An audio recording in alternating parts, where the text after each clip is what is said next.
lulusan SD. Kemudian saya tanya, kalau orang tuamu melihat kamu tidak menggunakan waktu dengan baik, kira-kira marah apa enggak?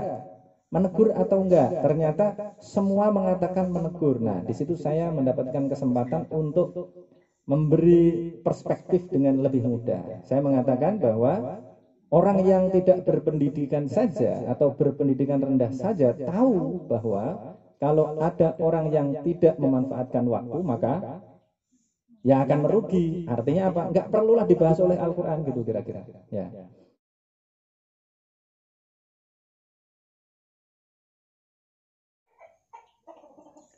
Assalamualaikum warahmatullahi wabarakatuh. Alhamdulillahilladzi asbagha alaina ni'amahu zahiratan wa batinah, wassalatu wassalamu ala Rasulillah wa ala alihi wa sahbihi wa mawalah. Asyhadu an la ilaha illallah wahdahu la syarikalah wa asyhadu anna Muhammadan abduhu wa rasuluh la nabiyya ba'da. Pada kesempatan ini saya ingin menyampaikan penekanan sedikit pada satu surat di dalam juz amma yang ini menurut saya banyak sekali disalahpahami oleh banyak orang, termasuk para aktivis Islam.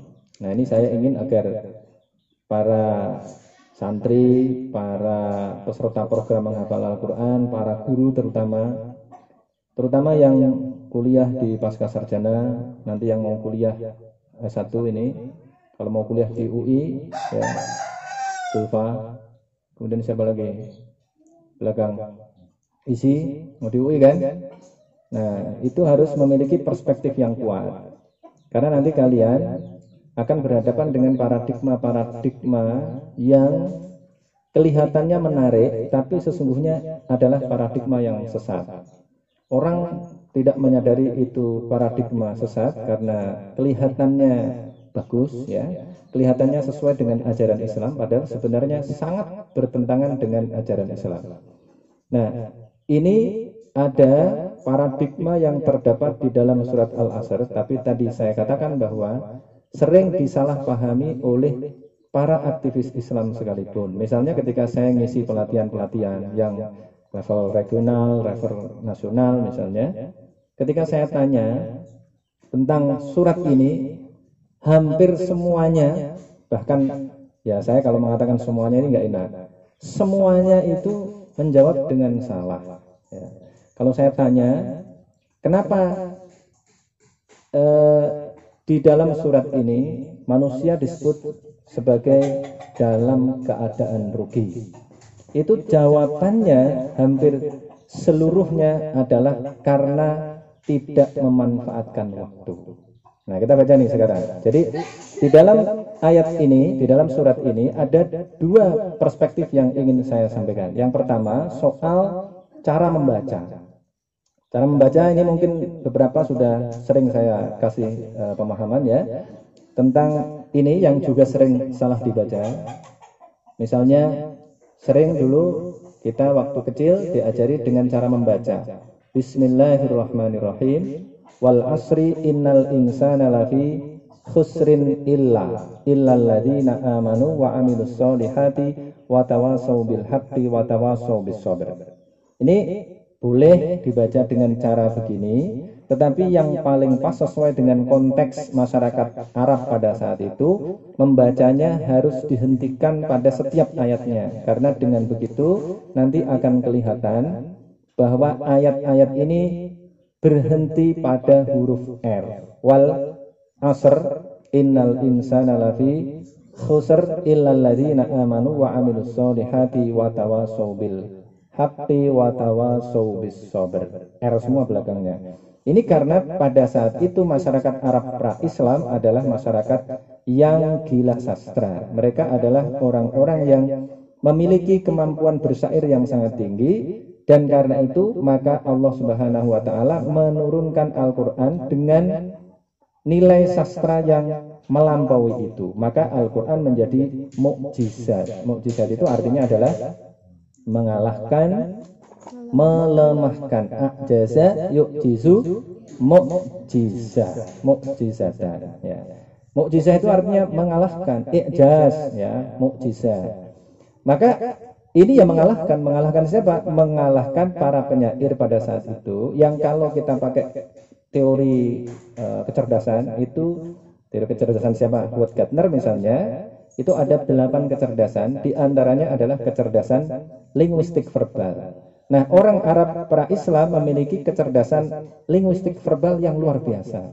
Nah, tetapi Al-Quran ini, karena ini adalah firman Allah, dan menjadi mukjizat untuk mengalahkan orang-orang yang memiliki kecerdasan linguistik verbal tadi itu, maka ya jauh lebih tinggi lagi. Ya, dan kemudian betul-betul mengalahkan mereka semuanya. Maka kalau kita membaca, harus benar nih ya, para guru ini harus mengajar mulai dari cara bacanya saja harus pas sesuai dengan konteksnya. Wal 'asr innal insana lafi khusr illal ladzina amanu wa 'amilus solihati wa tawassaw bil haqqi wa tawassaw bis sabr. Itu teknis membaca. Yang kedua adalah paradigma yang ada di dalamnya. Kalau kita lihat di sini wal 'asr ya, diartikan di sini ini di dalam tafsir Jalalain, wal 'asr itu dimaknai, ditafsirkan dengan ad-dahr. Ad-dahr itu artinya adalah waktu. Nanti kalau dibahas apa perbedaan antara ad-dahr al-'asr, nanti banyak sekali perbedaannya. Atau ma ba'das zawali ilal ghurub, yaitu waktu sesudah tergelincirnya matahari ke barat.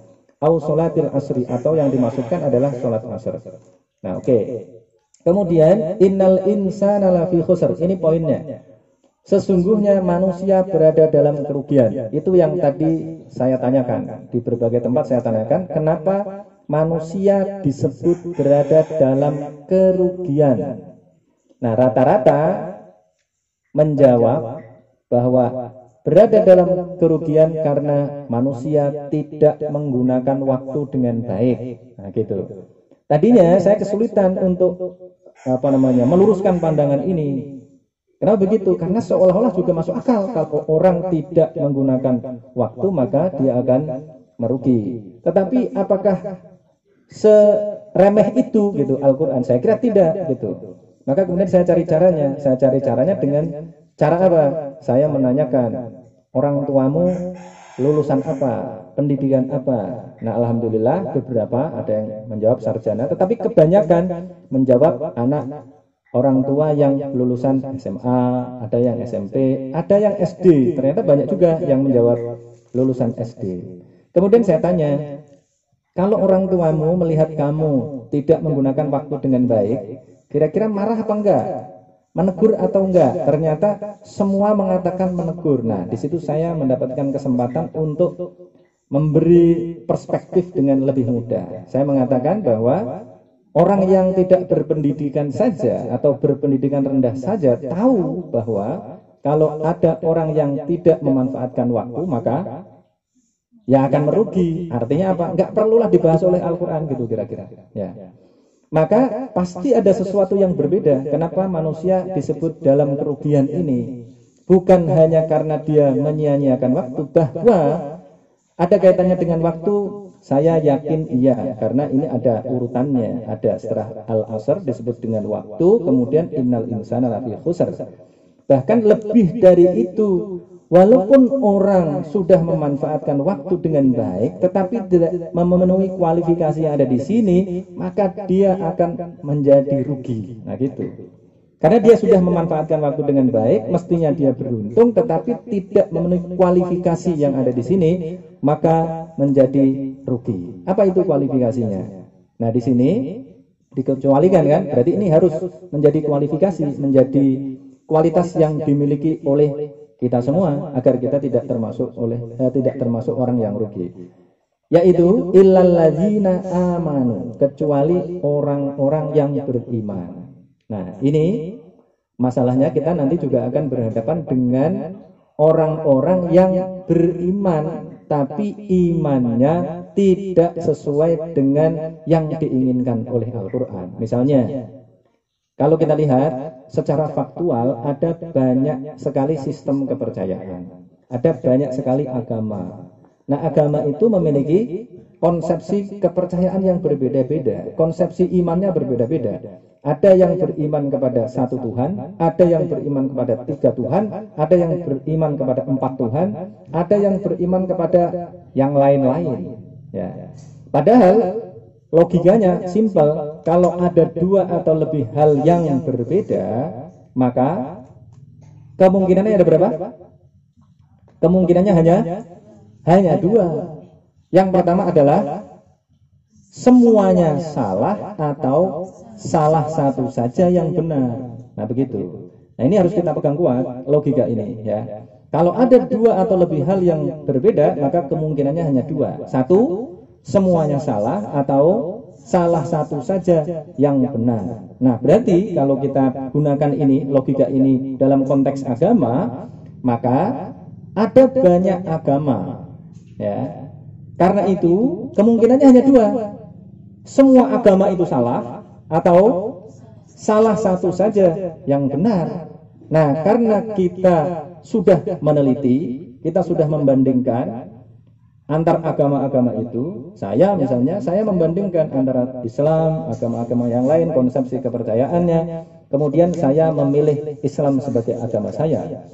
Bahwa dulu saya beragama sesuai dengan agama orang tua saya itu iya. Tapi kemudian saya kira-kira mulai tahun 2000 itu melakukan pencarian, dan agak lama itu, cukup lama ya, kira-kira sampai tahun 2006 saya kemudian meyakini bahwa Islam adalah agama yang benar. Itu sudah saya tulis tuh, ada argumennya ya. Ada tulisan saya 4 argumen rasional ya, argumen rasional percaya kepada Al-Qur'an. Jadi Al-Qur'an itu sudah menunjukkan kebenarannya. Nah, Islam ini adalah satu-satunya agama yang benar. Nah, Islam memiliki konsepsi kepercayaan. Islam memiliki konsepsi iman. Imannya bagaimana? Nanti. Nah, ini kenapa disebut sebagai rugi tadi, kembali lagi ke situ. Itu dijelaskan di dalam surat Al-Kahfi. Silakan dibuka langsung. Ayat 103. Ayat 103 surat Al-Kahfi, halaman terakhir, mengatakan bahwa ini agar kita menjadi jelas ya, kita mendapatkan kejelasan bahwa ayat di surat Al-Asr ini dijelaskan sendiri oleh Al-Qur'an di surat Al-Kahfi ayat 103. Qul hal nunabbi'ukum bil akhsarina a'mala alladzina dhalla sa'yuhum fil hayatid dunya wa hum yahsabuna annahum yuhsinuna sun'a. Ulaikal ladzina kafaru bi ayati rabbihim wa liqa'ihi fahabitat a'maluhum fala nuqimu lahum yaumal qiyamati wazna. Nah, di situ dijelaskan dengan sangat tegas bahwa qul, katakan Muhammad, hal nunabbi'ukum, bolehkah kami memberikan penjelasan kepada kalian bil akhsarina a'mala, terhadap orang-orang yang rugi amalnya, sudah beramal tapi rugi gitu. Nah, itu tadi itu berarti kalau kita beramal ada variabel waktu di situ. Jadi sudah memanfaatkan waktu justru malah di situ. Tapi kemudian dia mendapatkan kerugian. Kenapa? Di situ disebutkan alladzina dhalla sa'yuhum fil hayatid dunya, yaitu orang-orang yang dhalla itu artinya apa? Dhalla itu artinya sia-sia atau sesat artinya aslinya. Kalau sesat hilang, kalau hilang ya sia-sia gitu jadinya. Alladzina dhalla sa'yuhum fil hayatid dunya, di dalam dunia ini, di dalam kehidupan dunia ini, wa hum yahsabuna annahum yuhsinuna sun'a, tetapi mereka menduga, menyangka bahwa mereka telah berbuat baik. Mereka menduga bahwa saya sudah berbuat baik gitu, nanti akan dapat balasan. Ternyata enggak gitu. Wahum yahsabuna annahum yuhsinuna sun'a. Siapa itu? Ulaikal ladzina kafaru bi ayati rabbihim. Mereka itu adalah orang-orang yang kafir atau ingkar, di sini artinya konteksnya ingkar kepada ayat-ayat Tuhan mereka, waliqaihi, dan bertemu dengan Rabbihim, dengan Tuhan mereka itu tadi.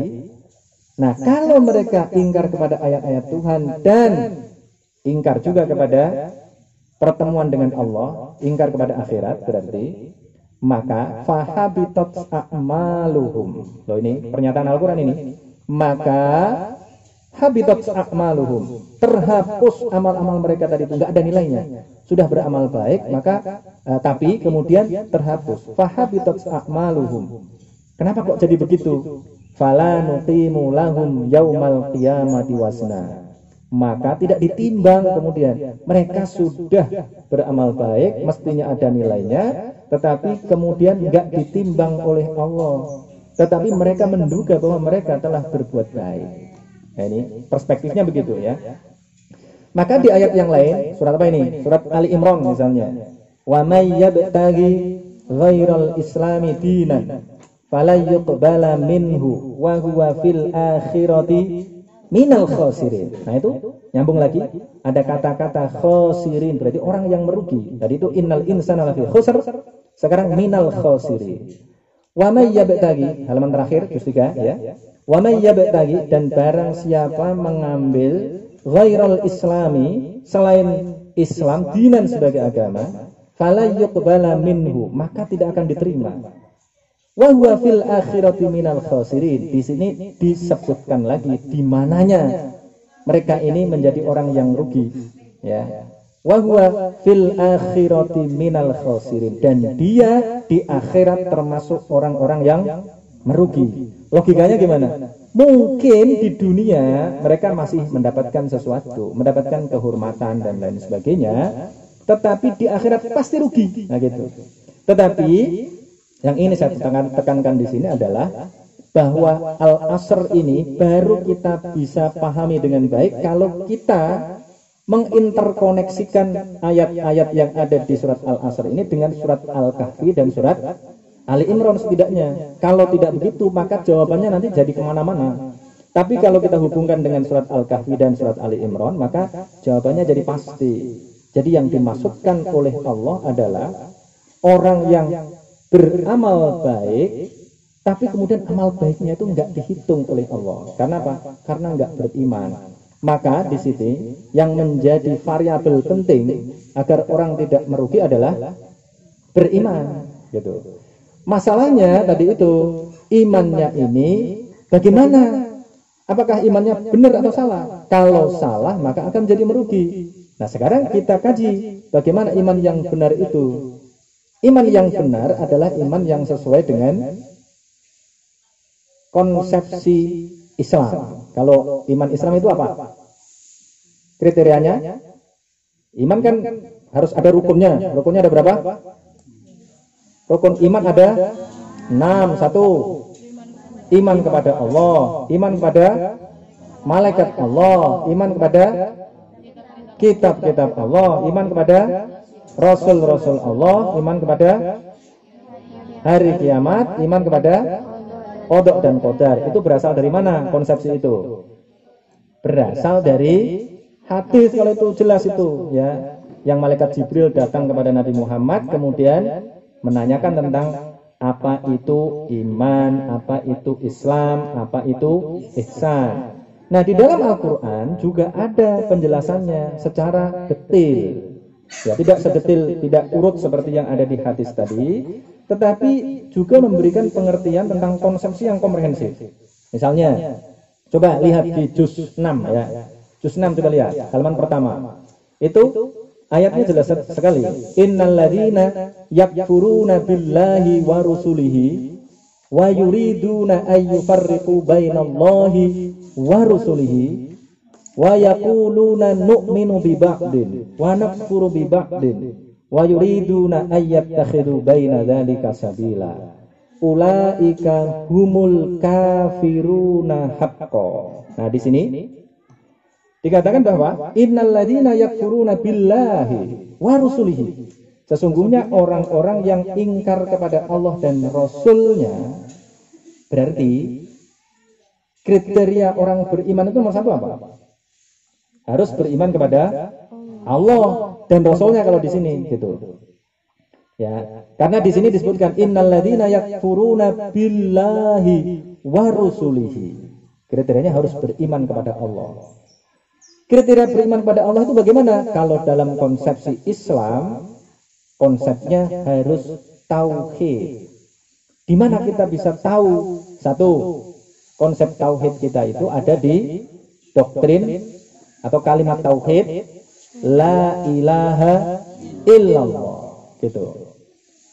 Kalimat yang digunakan di situ terdiri atas penafian dan penegasan atau penetapan, ya, penetapan yang pasti. Terdiri dari peniadaan la ilaha dan illallah. La ilaha itu berarti peniadaan.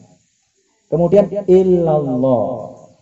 Saya sering mengatakan ini, ya. Tidak, ya, kalimatnya itu bukan Allahu ilahi, bukan.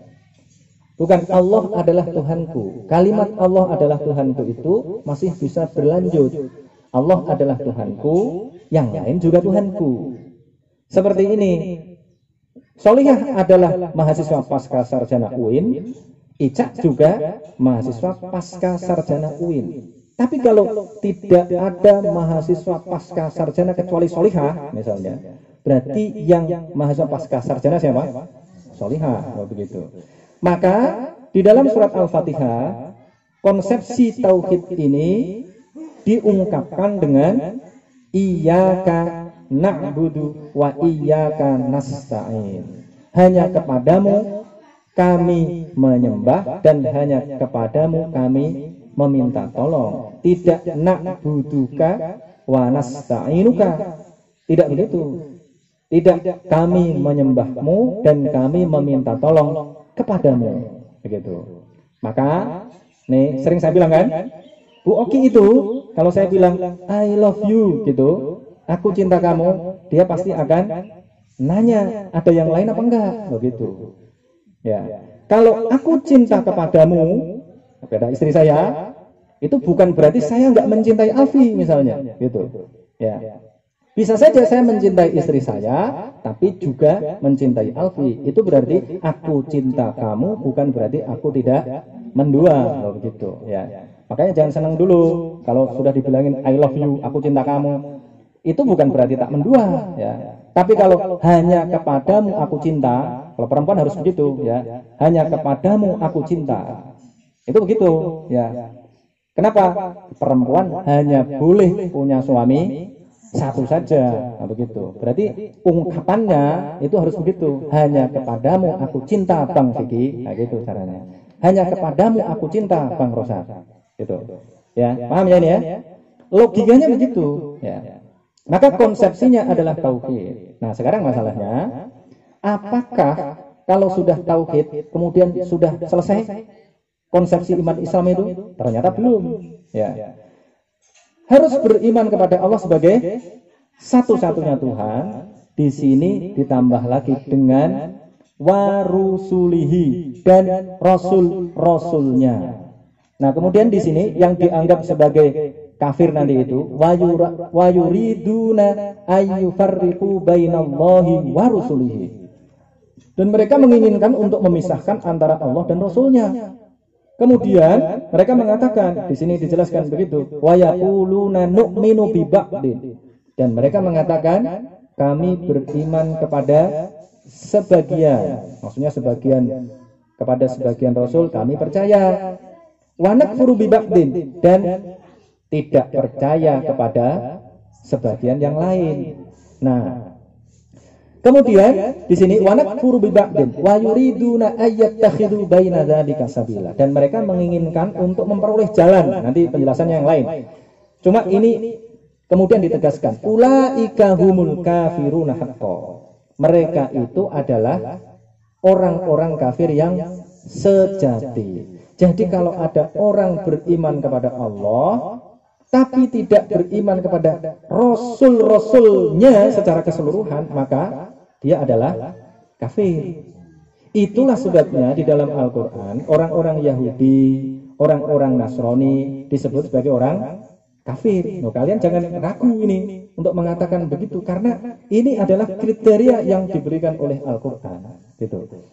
Kalau ada orang yang beriman kepada Allah, kalau Nasrani dalam perspektif Islam sudah gugur karena sudah tidak tauhid, ya, karena sudah menganut kepercayaan Trinitas. ya kan?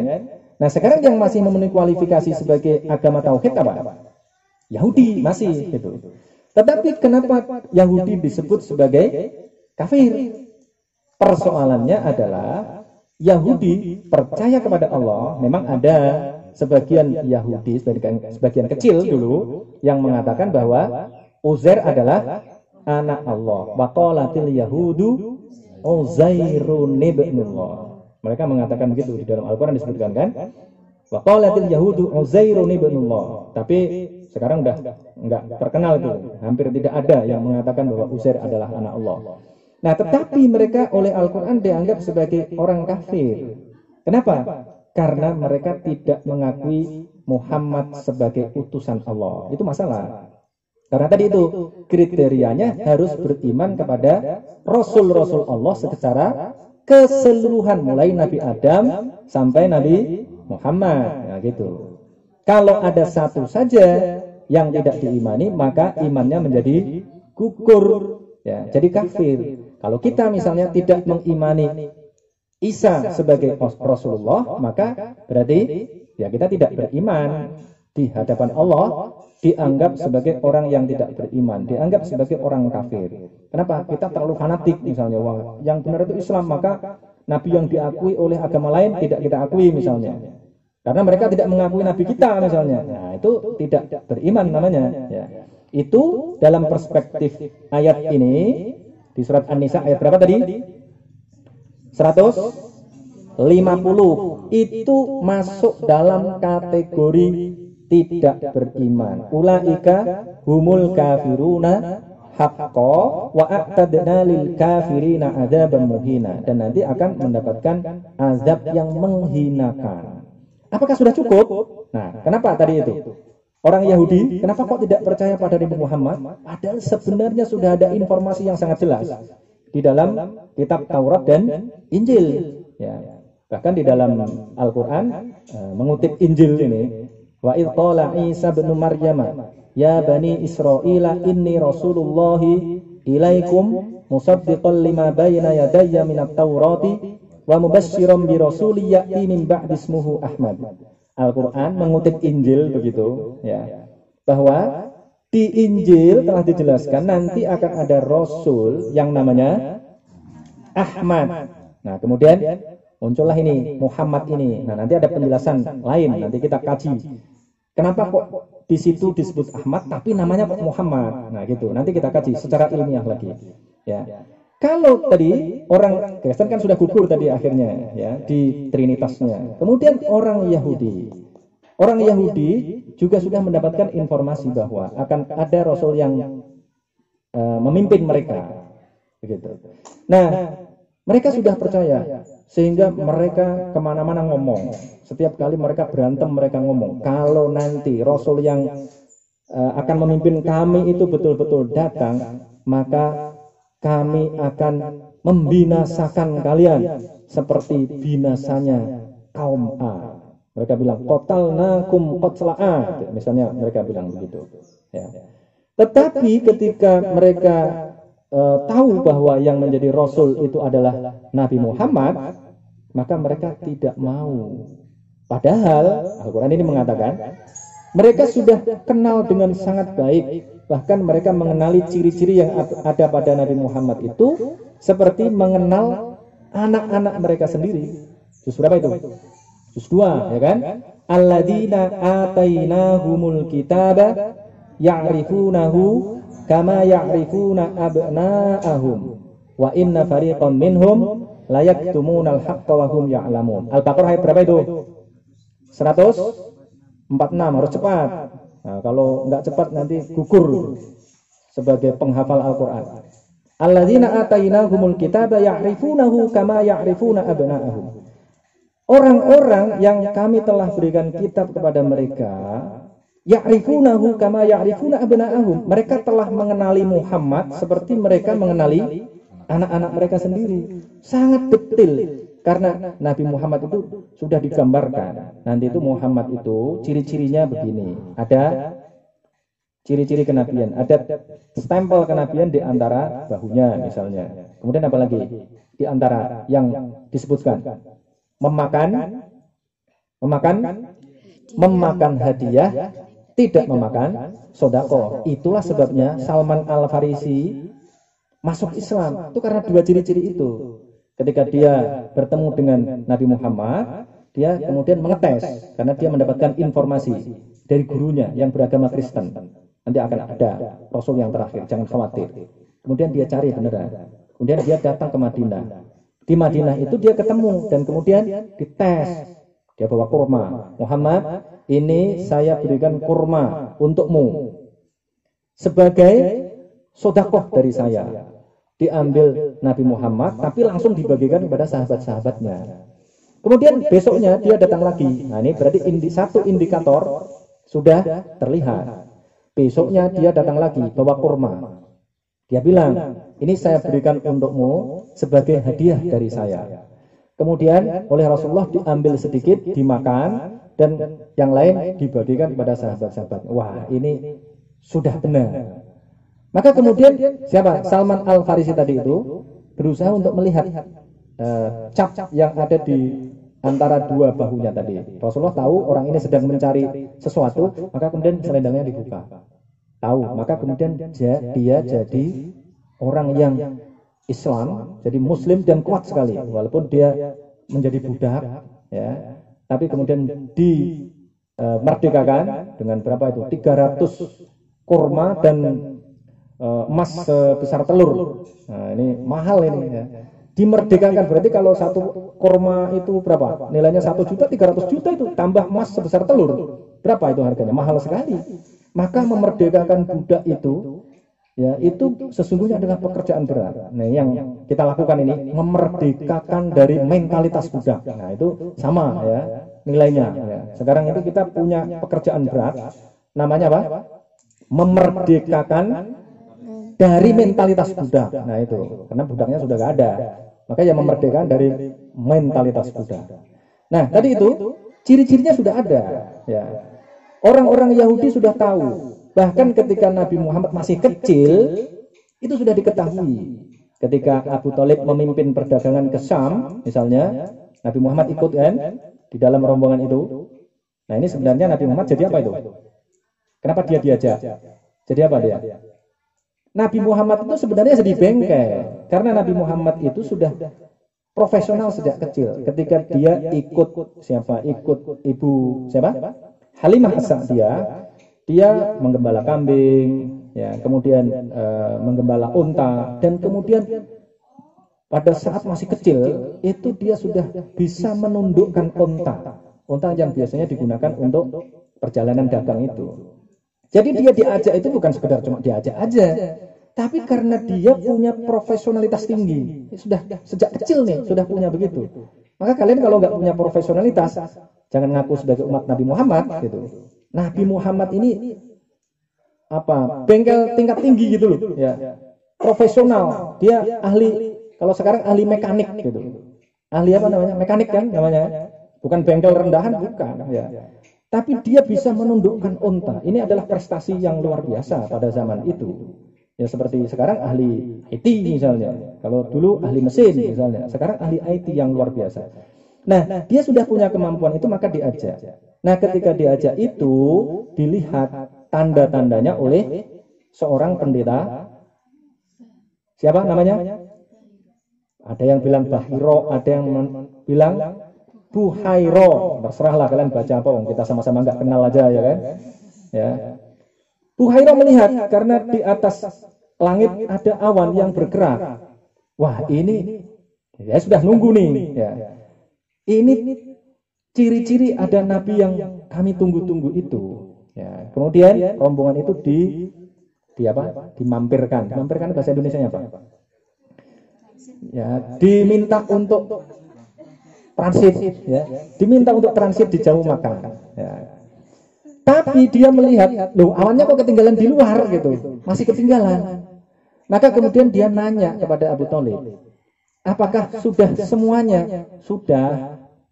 Belum semuanya, dia bilang gitu. Iya, masih ada memang, tapi cuma anak kecil aja gitu. Ya sudah nggak apa-apa, yang kecil itu masukkan juga gitu. Maka kemudian dicek oleh dia, ternyata betul ciri-cirinya itu ada semua. Kemudian dia nanya, ini siapa? Abu Thalib bilang, ini anakku. Dia bilang gitu.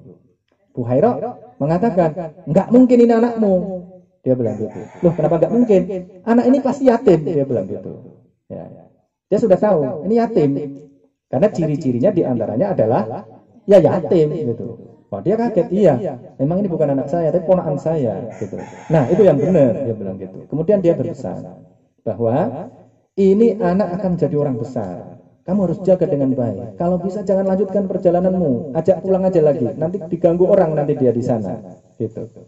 Nah, maka kemudian Abu Thalib menjaganya dengan hati-hati, dengan sangat hati-hati karena dia yakin bahwa ini akan menjadi orang besar.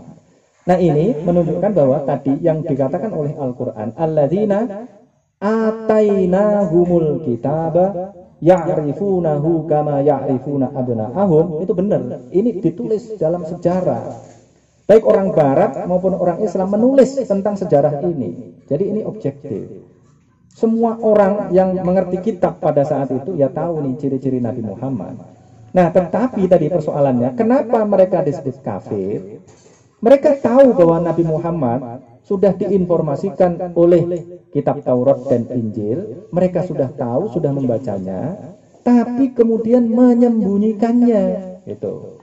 Menyembunyikan atau menutupinya, itu sinonim kan? Menutupi dengan menyembunyikan kan sama, ya kan?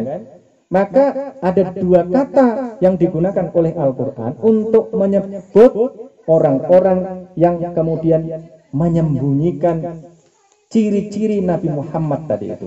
Istilah yang digunakan apa? Yang pertama adalah yaktumuna, katama yaktumu. Di Jawa kan ada berapa kali digunakan itu kan?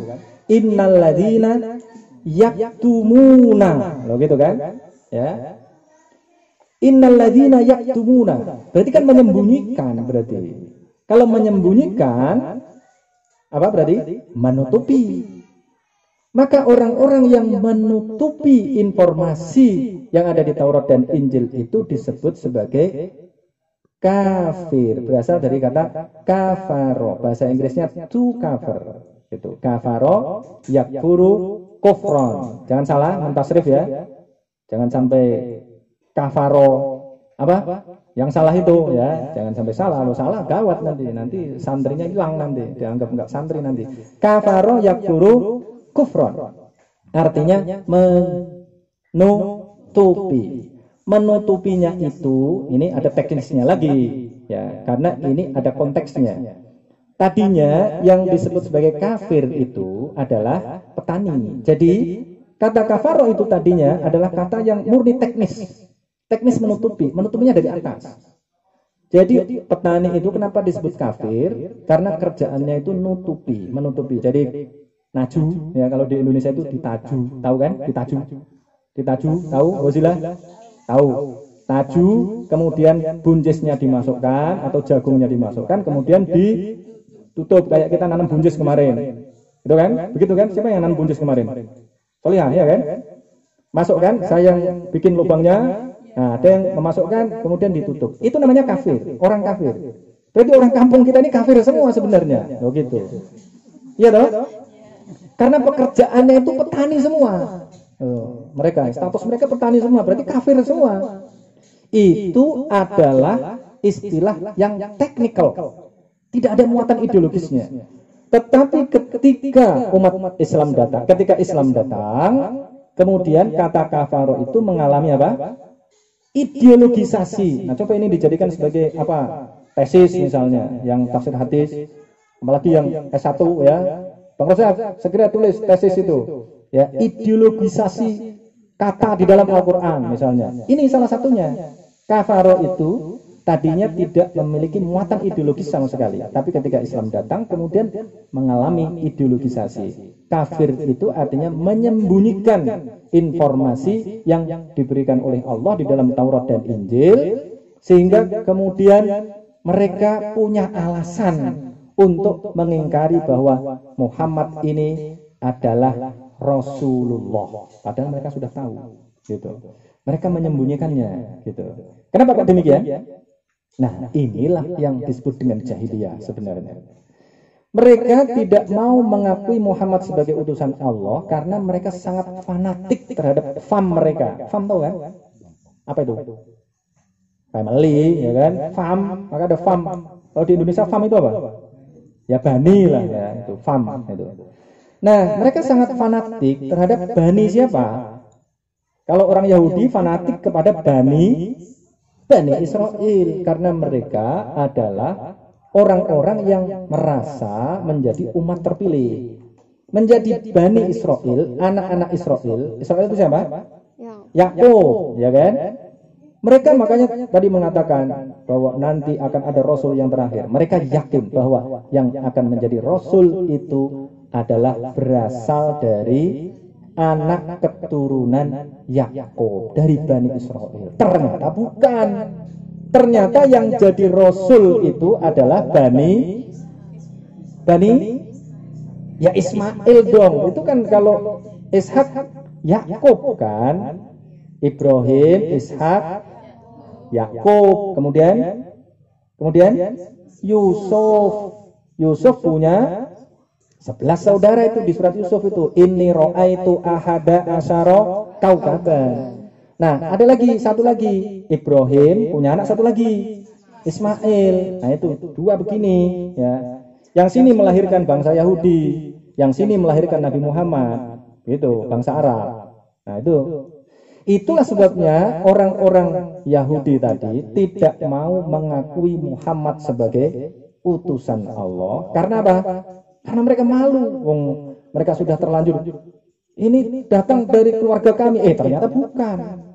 Nah, kalian bisa melihat misalnya di masyarakat kita juga begitu, sering kali begitu. Kalau tidak dari organisasi ini, maka kami tidak mau milih misalnya. Itu bagian dari cara berpikir seperti ini, namanya fanatisme namanya. Nah, itulah yang kemudian dekat dengan sikap yang ya saya menyebutnya tadi itu jahiliyah jadinya. Orang jahiliyah itu sesungguhnya bukan orang yang bodoh, bukan. Adalah orang yang pintar, tetapi karena dia punya kepentingan, dan kepentingan itu tidak bisa terwujud kalau orang lain yang mendapatkannya, ya, maka kemudian dia tidak mau untuk membuat orang lain tadi itu mendapatkan sesuatu. Nah, itu yang disebut dengan fanatisme sempit, yang kemudian mengantarkan pada sifat atau sikap jahiliyah. Namanya begitu, ya. Nah, sekarang apakah cukup dengan mengakui Muhammad sebagai utusan Allah? Ternyata tidak. Loh, begitu. Apalagi yang diperlukan? Misalnya, sekarang banyak orang mengatakan bahwa saya juga percaya kok pada Muhammad sebagai utusan Allah. Muhammad itu Rasulullah, utusan Allah. Tapi saya tetap pada agama saya. Bisa nggak begitu? Nggak cukup. Maka Al-Quran memberikan kriteria berikutnya. Kriteria imannya adalah alladzina yattabi'unar rasulan nabiyyal ummiyal ladzi yajidunahu maktuban indahum fit Taurat wal Injil. Loh, begitu. Mereka mengakui tapi tidak mengikuti, ya sama aja. Maka kriteria di surat tadi itu, di ayat tadi, ayat berapa tuh? Surat apa? Loh, alladzina yattabi'una ar-rasulan nabiyyal ummiyal ladzi yajidunahu maktuban indahum fit Taurat wal Injil. Surat apa? Juz 9. Ayo segera cari temukan, ya. Itu adalah kriteria berikutnya. Jadi kalau sudah mengaku beriman kepada Nabi Muhammad, maka harus mengikutinya. Surat apa? Nah, itu baru benar. Al-A'raf ayat 157. Harus mengikutinya. Kalau tidak mengikutinya, maka imannya gugur. Kualitasnya jadi kafiruna haqqo, ulaika humul kafiruna haqqo, begitu. Ya. Apakah sudah cukup kalau mengikuti Muhammad? Ternyata belum juga, ada satu kriteria lagi. Harus mengakui bahwa Muhammad adalah Rasul yang terakhir. Sudah mengakui Muhammad sebagai Nabi, sudah mengikutinya, tapi kemudian ada orang yang mengaku Nabi dan ajarannya persis seperti Nabi Muhammad, kecuali yang satu itu. Kalau dia percaya bahwa itu adalah Nabi, maka imannya jadi gugur. Kenapa begitu? Karena di dalam Al-Quran juga sudah dijelaskan, makana Muhammadun aba ahadim mir rijalikum walakir Rasulullah wa khataman nabiyyin. Ayo, hafalannya beresin. Makana Muhammadun aba ahadim mir rijalikum walakir Rasulullah. Muhammad itu bukan bapak seorang lelaki di antara kalian. Ini faktual bahwa anak Nabi Muhammad yang laki-laki itu meninggal semua, tinggal yang perempuan aja. Aba ahadim mir rijalikum walakir Rasulullah, tetapi dia adalah utusan Allah, wa khataman nabiyyin, dan khataman nabiyyin, penutup para nabi. Khotam, maka itu khotamallahu ala qulubihim. Apa artinya? Mengunci mati artinya di situ. Maksudnya apa? Menyegel. Kalau sudah distempel berarti sudah nggak bisa dibuka lagi. Sudah di apa? Sudah di itu kalau minuman sudah ditutup kemudian disegel, nggak boleh dibuka. Kalian kalau memperbaiki apa? Laptop udah disegel, nggak bisa dibuka lagi. Nah gitu. Kalau dibuka berarti sudah palsu itu. Nah gitu ya. Maka nggak boleh dibuka lagi. Ini adalah konsepsi iman Islam. Jadi sangat komprehensif. Maka kalau sudah begini ini, maka perspektif Islam tadi itu bertentangan dengan ideologi apa? Kalau kita harus beriman pada Allah, beriman pada yang lain-lain tadi itu, hari akhir, ya, berarti berbeda dengan paradigma ateisme. Satu, ya, ateis itu nggak percaya pada Allah, nggak percaya pada Tuhan. Berarti beda kan? Nah, tapi ini dikonsepsikan macam-macam. Nah, kalau kita baca sebenarnya ateisme itu bukan berarti tidak percaya pada Tuhan juga, tidak demikian awalnya. Ya. Istilah ateisme itu muncul di Yunani pertama kali dari kata a dan theos. A artinya tidak, theos artinya Tuhan atau dewa. Jadi tidak percaya pada Tuhan, tidak bertuhan gitu. Awalnya ini digunakan untuk menyebut orang yang berbeda keyakinan karena mereka punya konsepsi tentang ketuhanan tertentu. Kemudian ada orang yang percaya pada Tuhan yang lain, dewa yang lain. Nah, orang yang percaya pada dewa yang lain tadi disebut sebagai ateos gitu. Ateis jadinya. Karena mereka menganggap bahwa Tuhan yang lain itu nggak ada pada dasarnya. Maka mereka sama dengan orang yang tidak beriman. Sama kan berarti kan dengan konsepsi Islam ini kerangkanya ya. Jadi kalau tidak sama dengan konsepsi iman kita ya berarti nggak percaya pada Tuhan. Namanya kafir namanya. Sama dengan ateis juga jadinya gitu. Nah baru kemudian di Amerika, di Eropa itu berkembang. Ateis itu betul-betul digunakan untuk menyebut orang yang tidak percaya kepada Tuhan. Misalnya, nah ini ada turunannya, ateisme itu apa? Materialisme misalnya. Yang percaya bahwa ya yang ada itu yang menjadi ada, sesuatu yang ada ini ya yang terlihat ini, yang bisa dilihat oleh panca indera. Alirannya apalagi itu? Positivisme misalnya gitu ya. Itu adalah bagian dari tadi yang namanya ateisme. Ateisme, materialisme, positivisme juga jadinya ya. Positivisme. Tokohnya siapa namanya? Positivisme? Jangan lupa dong. Masuk pasca sarjana. Siapa? Positivisme. Agus. Iya, jangan lupa ya. Itu positivisme. Kan dia punya 3 tahap perkembangan masyarakat. Cara berpikirnya apa? Cara berpikirnya apa? Teologis. Terus metafisik. Terus positivistik itu ya. Jadi dalam perspektif ini ya, orang yang berpikir teologis itu dianggap orang yang primitif gitu. Nah, orang yang tidak primitif itu adalah orang yang berpikir positivistik. Oh gitu. Beda kan dengan kita, ya kan? Kita berpikir bahwa kita harus meneliti, tapi kita tetap percaya pada Tuhan. Kita di sini di planet Nuvo ini Kita mengajak murid-murid kita ini untuk meneliti misalnya, langsung kita ajak mereka meneliti, tapi tiap hari mereka kita ajari tentang konsepsi keimanan yang benar, misalnya begitu. Beda gitu. Maka tadi konsepsi iman Islam itu berbeda dengan apa tadi? Ateisme, materialisme, positivisme. Apalagi misalnya yang berbeda lagi apa? Paham yang kelihatannya keren juga. Namanya apa? Agnostisisme. Agnostisisme itu berasal dari kata a dan gnostik. Maksudnya gimana itu? Maksudnya paham ini adalah paham yang mengatakan bahwa Tuhan itu ada maupun nggak ada itu nggak bisa dibuktikan secara ilmiah. Maka udahlah nggak usah ribet. Nah gitu loh kira-kira. Ini artinya apa? Paham yang meragukan. Yang meragukan Allah itu ada apa enggak gitu. Jadi kan mereka ragu. Allah ada apa enggak gitu. Nah kemudian jawabannya ada atau tidak ada tidak bisa dibuktikan secara ilmiah. Maka nggak usah ribet. Nah gitu. Itu namanya agnostisisme. Jadi satu aspek ini saja tadi berbeda dengan berapa ideologi? Berapa? Satu, ateisme. Kemudian materialisme, positivisme, agnostisisme. 4 sudah ya.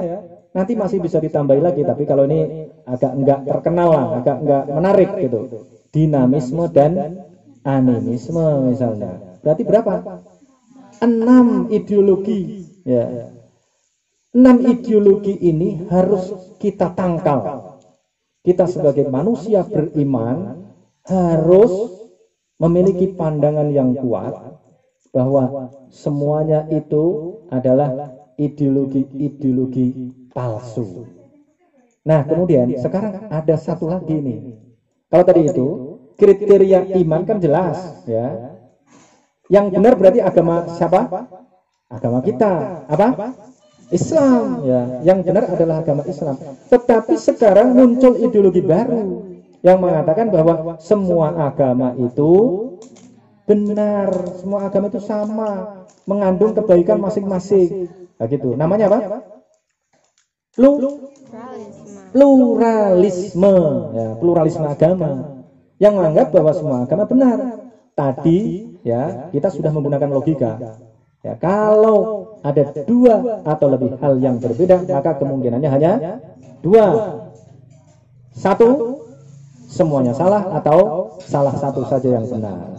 Nah, ini sudah saya buktikan kalau ini ya. Kenapa kita milih Islam, tidak milih yang lain? Nah, kita sudah membuktikan secara ilmiah. Berarti ada berapa ideologi yang berbeda? Ada 6 gitu yang harus kita tangkal. Kita harus memiliki argumentasi yang ilmiah tadi seperti saya katakan untuk melawan. Ini bukan melawan ya, sebenarnya nggak level untuk dilawan. Ini adalah apa namanya? Paham-paham orang malas mikir sebenarnya. Kayak tadi itu agnostisisme kan paham orang malas ya kan? Malas mikir, makanya ya udahlah nggak usah kita pikirin kayak gitu. Ateisme sebenarnya juga begitu, paham orang malas juga. Ya. Maka kemudian mereka terjerumus kepada ateisme. Itu pertama ya. Ini paradigma 6 paradigma yang tidak sesuai dengan konsepsi illalladzina amanu. Maka kalian jangan serta-merta ikut-ikutan ya, yang mereka kan sudah beriman gitu. Yang penting kan beriman, tidak. Maka konsepsi kita, paradigma kita adalah kita harus beriman dan pada saat yang bersamaan iman kita harus benar begitu. Jangan sampai kita beriman tapi pada saat beriman itu iman kita salah gitu. Nah, iman yang benar akan mengantarkan pada peradaban yang benar. Mestinya begitu. Kalau sampai iman mengantarkan pada peradaban yang salah, berarti imannya salah. Nah, karena itu dikatakan bahwa iman yang salah bukan saja tidak diinginkan, tetapi sangat berbahaya bagi kemanusiaan. Maka kita harus selalu berusaha untuk memperbaiki tauhid kita. Ya kan? Perintah Rasulullah kan begitu. Kita harus memperbaharui tauhid kita, memperbaharui iman kita, agar iman kita itu betul-betul murni, mukhlishina lahuddin gitu. Kita itu betul-betul memurnikan keimanan kita hanya kepada Allah Subhanahu wa taala. Ini yang pertama. Nih, baru poin ilal ladzina amanu. Masih kurang berapa? Masih kurang 3 ya. Wa amilus solihati. Ini dasar. Ilal ladzina amanu itu dasar. Kemudian ada yang kedua, wa amilus solihati. Jadi kalau orang beramal tidak didasarkan pada iman, tadi kan sudah dikatakan tadi itu. Ulaikal ladzina kafaru bi ayati rabbihim wa liqaihi fahabitat a'maluhum. Oh begitu. Kalau orang beramal tetapi tidak berdasarkan iman yang benar, maka amalnya gimana? Sia-sia, terhapus amalnya. Fahabitat. Habitat itu terhapus artinya. Fahabitat a'maluhum. Fala nuqimu lahum yaumal qiyamati wazna. Maka poin pertamanya illal ladzina amanu, kemudian harus wa amilus sholihat. Karena ada orang yang beriman tapi tidak beramal soleh. Misalnya siapa? Orang beriman tapi tidak beramal soleh, ada apa enggak? Padahal iman sendiri itu sebenarnya sudah sesuatu yang baik, ya kan? Tapi ada enggak orang yang beriman tapi tidak beramal soleh? Ada enggak? Hitungannya begitu itu. Ada enggak? Ada. Siapa? Hah? Siapa? Loh, Fir'aun kan tidak beriman. Imannya ketika mau mati. Ayo, siapa? Yang beriman? Siapa? Iblis. Iblis itu beriman. Imannya lebih kuat dibandingkan kita. Kenapa begitu? Karena pernah, tidak hanya melihat. Kalau kamu lihat saya, nggak pernah berdialog sama saya misalnya. Tapi iblis itu pernah berdialog dengan Allah. Artinya apa? Imannya kuat mana dibandingkan kita? Iya, kuat. Iblis itu. Kalau soal beriman ya, sebagai membenarkan bahwa Allah itu ada, gitu. Dia beriman dengan iman yang kuat, tapi dia tidak beramal soleh. Nah sekarang ada orang yang beramal soleh, tapi tidak beriman. Banyak mana kira-kira? Orang yang beramal soleh, tapi tidak beriman. Banyak juga kan? Ini banyak kan? Ini banyak sekali kalau ini. Kalau tadi contohnya kan cuma iblis saja. Tapi kalau ini banyak orang. Dan kemudian menjadi sebuah paham. Yang penting beramal soleh. Mau karena apa itu nggak penting. Nah, gitu. Ya kan? Begitu namanya apa? Humanisme namanya. Humanisme itu adalah perspektif tentang amal kemanusiaan. Namanya humanism. Ya. Kata human artinya kemanusiaan, paham tentang kemanusiaan. Kita berbuat baik pada manusia, yang penting begitu. Soal orientasi enggak penting. Gitu. Bedanya dengan Islam apa? Niat itu penting, gitu. Ya, maka ada hadis sangat terkenal apa? Innamal a'malu binniyat. Sesungguhnya amal itu tergantung niatnya. Faman kanat hijratuhu ilallahi wa rasulihi fahijratuhu ilallahi wa rasulihi. Maka barang siapa hijrahnya itu karena Allah dan Rasulnya, maka hijrahnya itu karena Allah dan Rasulnya. Ada nilainya gitu. Faman kanat hijratuhu lidunya yusibuha. Kurang dong. Faman kanat hijratuhu lidunya awim ro'atin yang kihuha yusibuha alim ro'atin yang kihuha fahijratuhu ila ma hajara ilai. Kalau orang melakukan hijrah, nih hijrah ke sini Bang Fikri ya. Kalau hijrah ke sini, kamu karena ada seorang perempuan yang ingin kamu nikahi, ya, maka harus diubah itu niatnya. Ya. Fahijratuhu ila ma hajara ilai. Maka hijrahnya karena itu gitu, nggak dapat pahala dari Allah. Tapi kalau Bang Fikri kita yakin bahwa hijrahnya karena Allah Subhanahu wa taala. Hijrah ke planet Novo ini karena Allah Subhanahu wa taala, karena ingin berjuang bersama-sama kita. Gitu. Ya toh? Betul Bang Fikri? Betul, alhamdulillah. Itu berarti apa? Niat itu penting. Bahkan kita melakukan sesuatu yang baik tapi niatnya nggak benar, dapatnya apa? Ayo coba saya tanya. Kalau kalian melakukan sesuatu yang baik, tapi niatnya nggak benar, justru malah dapat kecelakaan. Mana itu? Hah? Fawailul lil musallin alladzina hum an sholatihim sahun. Terus alladzina hum yura'un wa yamna'unal ma'un. Kan begitu perspektifnya. Jadi kalau humanisme nggak penting, humanisme tidak menganggap niat itu penting, tetapi di dalam Islam penting sekali. Orang yang sholat tapi bukan karena Allah, wailun dapatnya. Wailul lil musallin alladzina hum an sholatihim sahun. Lupa pada Allah. Artinya apa? Orientasinya bukan Allah. Alladzina hum yura'un, memberikan sesuatu bukan karena Allah, berinfak bukan karena Allah. Itu dianggap sebagai fata morgana. Maka di ayat yang lain, ya nanti pada kesempatan yang lain kita kaji. Walladzina kafaru a'maluhum kasarabin biqi'atin yahsabuhu dzam'anu ma'a. A'maluhum di sini tentu saja adalah amal yang baik. Orang-orang kafir itu amal-amal mereka seperti fata morgana. Surat apa ini? Surat apa ini? Surat An-Nur ayat berapa? Surat An-Nur ayat, cari segera. Orang-orang kafir, amal-amal mereka itu seperti fata morgana, kasarobin, biqi'atin, di tanah yang datar. Yahsabuhu dzam'anu ma'a. Nyambung lagi tadi itu, ya. Yahsabuna annahum yuhsinuna sun'a di Al-Kahfi tadi itu. Nah ini, ya, yahsabuhu dzam'anu ma'a. Yang orang-orang apa? Orang-orang yang dahaga itu mengira bahwa itu ada air, padahal nggak ada air gitu. Itu namanya fata morgana. Jadi amal mereka itu diibaratkan. Ini bahasa Al-Quran yang tadi saya katakan. Bahasa Al-Quran itu adalah bahasa yang sangat indah. Amal orang kafir yang tadi tidak ada nilainya tadi dianggap seperti fata morgana.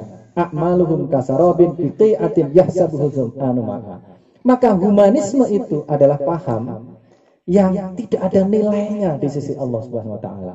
Nah, Al-Qur'an punya konsepsi tentang kemanusiaan. Kemanusiaan itu penting, tetapi kemanusiaan itu harus didasarkan kepada keimanan yang benar kepada Allah Subhanahu wa taala. Maka di dalam Al-Qur'an dikatakan bagaimana? Gimana ayatnya? Loh, ini luar biasa ini Al-Quran ini. Sudah 14 abad yang lalu sudah berbicara tentang ketuhanan dan kemanusiaan. Tidak hanya kemanusiaan saja, tidak juga sebaliknya cuma ketuhanan saja, tapi yang dibicarakan adalah ketuhanan dan kemanusiaan. Duribat alaihimuz zillatu ainama suqifu illa bihablim minallah wa hablim minan nas. Kita ini akan jadi hina, ya, kalau kita tidak memiliki yang namanya hablum minallah, hablum minan nas.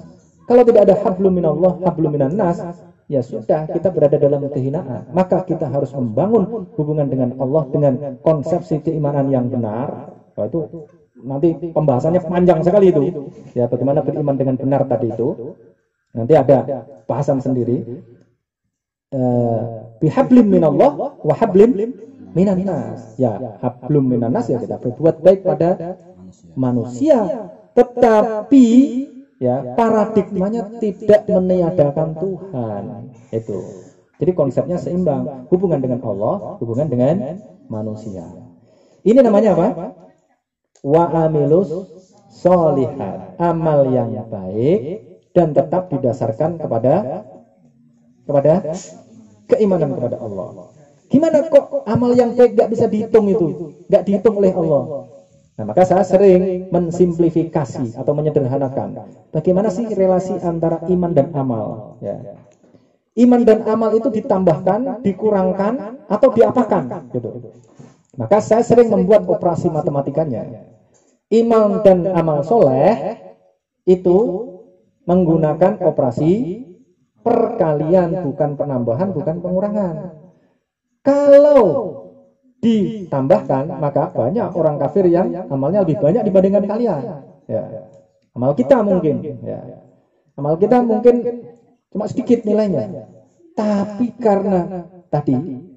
karena operasinya itu adalah perkalian, maka orang kafir tidak mendapatkan nilai sama sekali. Misalnya, iman orang kafir berarti nilainya berapa? 0. 0 kali berapa? Ada orang kafir yang menginfakkan hartanya, nyumbang ke Indonesia itu, nilainya kira-kira 450 miliar. Tapi 0 kali 450 miliar sama dengan 0. Ya. Helmi yang cuma ngasih susu kambing kepada siapa? Santri-santri di planet UFO, ya kan? Itu berapa nilainya? Susunya itu setengah liter nilainya berapa? 40.000. 1 liter. Tadi berapa liter? 1/4 liter dong berarti. 200, iya, berarti berapa? 1/4 liter kan? 1/4 liter berarti harganya berapa? Cuma 10.000 Mi. Tapi karena imanmu benar, ya, maka berapa nilainya? 10.000 kali imannya. Helmi kita kasih berapa nilainya? Hah? Ya jangan 0 dong, ya kan? Nilainya berapa? Ya kasih 50 dulu, kan belum menghafal dengan benar, ya kan? Maka nilainya 50. 10.000 kali 50, berarti nilainya berapa? Hah? 500.000. Helmi punya nilai di sisi Allah 500.000. Padahal tadi itu yang menginfakkan hartanya 450 miliar nilainya 0. Loh begitu. Itu analognya, ya. Kenapa begitu? Ya maunya Allah begitu, gitu kan? Kalau saya kemudian menjawabnya, karena saya sudah meneliti Al-Quran secara ilmiah, terbukti benar, maka paradigma Al-Quran harus kita gunakan. Paradigmanya seperti ini. Maka kita tidak boleh terkagum-kagum pada konsepsi apa? Humanisme. Itu adalah paham palsu, ya kan? Nggak ada landasannya, itu. Nggak ada landasannya sama sekali, begitu. Maka sekali lagi kalian kalau menerima ideologi-ideologi dari mana saja, kalian harus bersikap kritis. Oh, kita lanjutkan dulu, masih ada. Berapa lagi? 2 lagi, ya kan? Masih ada Pak? Watawasau bil haqqi. Watawasau, tawasau itu artinya apa? Watawasau, wasiat itu artinya apa? Jadi kalau ada orang mati kemudian mewasiatkan. Wasiat itu apa sih? Artinya apa? Wasiat itu loh. Artinya apa? Nah, gimana kok pesan-pesan aja? Wasiat itu artinya perintah. Watawasau bil haqqi. Kalian harus saling memerintahkan untuk berbuat kebenaran, berbuat yang benar. Nah, ini saya melakukan penelitian kecil-kecilan, ya. Saya kalau ngajar di mana? Dulu saya ngajar di salah satu perguruan tinggi Islam di Jakarta, ya. Di UIN Jakarta, di FISIP Jakarta. Kira-kira berapa? 5-7 tahun yang lalu ketika Pak Bahtiar Effendi jadi dekan itu. Saya tes tuh mereka. Saya tanya, kalau ada temanmu masuk kamar, kamu tahu bahwa itu bukan suaminya, bukan istrinya, bukan pasangan yang sah karena nikah, apa yang akan kamu lakukan? Apa jawaban mereka? 80% mengatakan bahwa 80% mengatakan itu bukan urusan saya. Bahasa agamanya menurut mereka itu, bahasa Arabnya bukan bahasa agama, ya. Mereka mengatakan nafsi katanya gitu. Hanya sedikit yang mengatakan, ya akan saya peringatkan, akan saya grebek, tapi itu jumlahnya sedikit. Di UMJ, divisi UMJ, ya mirip-mirip gitu. Di UI lebih banyak lagi gitu, yang mengatakan bahwa itu bukan urusan saya. Kenapa mereka mengatakan begitu? Berarti ideologinya apa? Kalau ada orang melihat orang lain melakukan sesuatu yang dia sebenarnya tidak setuju, kemudian dia membiarkannya, maka paradigma ideologinya apa? Ideologinya namanya apa? Ideologinya apa? Individualisme namanya. Itu berakar dari mana? Dari liberalisme, gitu. Liberalisme, individualisme itu anak kandung, ya. Anak dan ibu gitu. Liberalisme dan individualisme. Liberalisme kebebasan, ya, yang melahirkan individualisme, ya, bisa bolak-balik lah, ya. Karena individualisme kemudian melahirkan liberalisme. Tapi kalau kita kaji secara ilmiah, ya, pertama kali yang muncul itu namanya liberalisme. Tradisi liberal itulah yang kemudian melahirkan yang namanya individualisme. Jadi itu bukan urusan saya. Padahal Al-Quran mengatakan watawasau bil haqqi. Berarti ayat ini, penggalan ayat ini bertentangan, bukan bertentangan. Ayat ini merupakan perspektif yang sudah diberikan oleh Al-Quran 14 abad yang lalu sebelum munculnya liberalisme. Jadi mestinya kita sebagai muslim ini melihat liberalisme, individualisme itu ya langsung ini gak sesuai dengan Al-Quran gitu aja. Tapi kita harus memiliki argumentasi yang kuat gitu loh, agar kita nggak kelihatan katrok gitu, tidak kelihatan kampungan, wah nggak mudeng misalnya. Kita harus paham. Kalau mau menolak liberalisme, individualisme, paham-paham yang tadi itu kita anggap menyimpang tadi itu, ya kita harus mengerti konsepsinya bagaimana, kelemahannya ada di mana. Nah, ini lemah mereka. Ya. Karena bagaimanapun sejak awal itu kajian di Yunani kuno misalnya, manusia itu apa? Zon politiken. Manusia itu makhluk apa? Sosial. Ya makhluk sosial itu ya nggak bisa dong membiarkan begitu. Kalau ada sesuatu yang keliru, maka itu urusan kita, bukan urusan mereka sendiri, gitu. Ya, maka harus tawasau bil haq. Nah, yang terakhir ini watawasau bis sabr. Dan memberikan apa? Tawasau tadi artinya apa? Saling memerintahkan kepada kesabaran. Jadi kita itu harus punya kesabaran tinggi. Tawasau bis sabr. Nah, masalahnya seringkali orang memahami kata sabar ini dengan salah, secara salah. Sabar diartikan dengan klokro, sabar diartikan dengan nerimo, apa adanya misalnya. Ya sudah, adanya begini itu namanya sabar. Di ini ya begini ya udahlah, kita nerimo aja misalnya, itu namanya sabar. Ditempeleng apa? Kepala sebelah kananmu, maka berikan sebelah kirimu misalnya. Ya enggak begitu juga gitu. Ya. Kalau kita misalnya miskin terus diem-diem aja ini takdir Allah, tidak begitu. Nah, harus ada usaha. Usaha itu harus dilakukan dengan serius. Itulah yang namanya sabar. Sabar itu kalau sekarang itu mungkin yang paling pas maknanya dalam bahasa Inggris itu endurance. Apa itu? Endurance. Daya tahan. Kenapa? Di dalam banyak kamus itu, terutama kamus yang besar-besar itu, dijelaskan bahwa sabar itu digambarkan sebagai tindakan orang menaiki puncak bukit. Tetapi untuk sampai ke puncak bukit itu dia harus melewati jalan setapak ini. Ingat-ingat, jalan setapak. Yang jalan setapak itu licin dan dipenuhi batu yang tajam yang melukai kaki. Artinya apa? Kalau mau sampai ke puncak itu berdarah-darah gitu. Kalau kita mau sukses, maka ya kita harus berdarah-darah gitu loh kira-kira bahasa kiasannya. Kita harus berdarah-darah. Tapi kita tetap melakukannya. Itu namanya endurance, kesabaran namanya. Sabar. Maka harus begitu. Kalau ada orang yang sudah mau ke puncak, misalnya sudah dapat separuh, kemudian dia berdarah-darah, kemudian dia mengatakan tidak tahan misalnya, kita harus mengatakan sabar. Begitu. Ada lagi orang yang sudah apa tadi itu nggak tahan, kemudian apa? Karena nggak tahan apa? Bunuh diri misalnya, putus asa. Nah ini nggak ada nama ideologinya, tetapi tindakan-tindakan yang menunjukkan keputusasaan itu sering kita lihat. Misalnya di mana? Di Jepang, di Korea, Jepang gitu. Ya, walaupun niatnya baik sebenarnya, orang malu, kemudian karena malu dia bunuh diri misalnya. Ya. Kalau dalam Islam, di dalam Al-Quran, ya, konteksnya ini dalam Al-Quran, bunuh diri itu adalah software lama. Di mana itu? Mana? Bunuh diri ada di mana? Di Al-Baqarah. Umat siapa? Umat Nabi Musa. Wa idh qala Musa liqaumihi ya qaumi innakum dzalamtum anfusakum bittikhadikumul ijla fatubu ila bari'ikum faqtulu anfusakum. Bunuh diri itu. Untuk menebus dosa itu mereka harus membunuh diri mereka sendiri. Kalau di dalam tafsir ini dijelaskan bahwa bunuh diri itu maksudnya membunuh diri sendiri. Ada yang mengatakan saling bunuh. Berarti kan mereka sendiri yang membunuh gitu loh maksudnya. Tapi teknisnya itu diperdebatkan di dalam tafsir.